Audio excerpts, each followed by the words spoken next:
Vladimir Putin, is he a war criminal?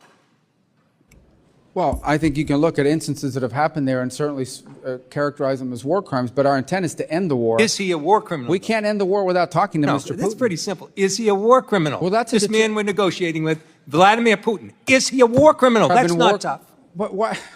I'm trying to answer your question by telling you that we're trying to end the war here. Go ahead. No, it's not a simple answer. You are equivocating, sir. Just answer the question. I'm answering your question, and the answer is that war crimes have been committed, no doubt. And who's responsible for that? There will be time and place for that accountability. But right now, the job is to end the war. So you won't answer the question. If we don't end the war, people are going to get reclaiming killed. my time, sir. Let me go on.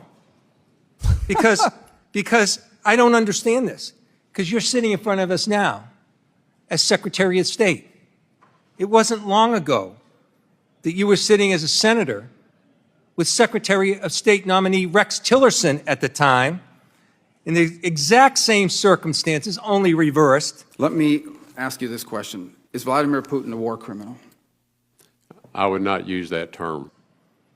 And you question him about Putin directing attacks against schools, markets, hospitals, playgrounds.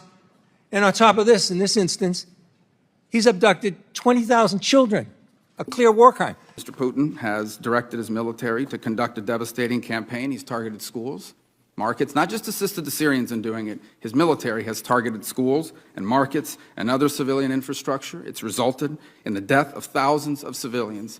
This is not the first time Mr. Putin is involved in campaigns of this kind. So you were very clear then Vladimir Putin was a war criminal. Now you're unmaking him a war criminal?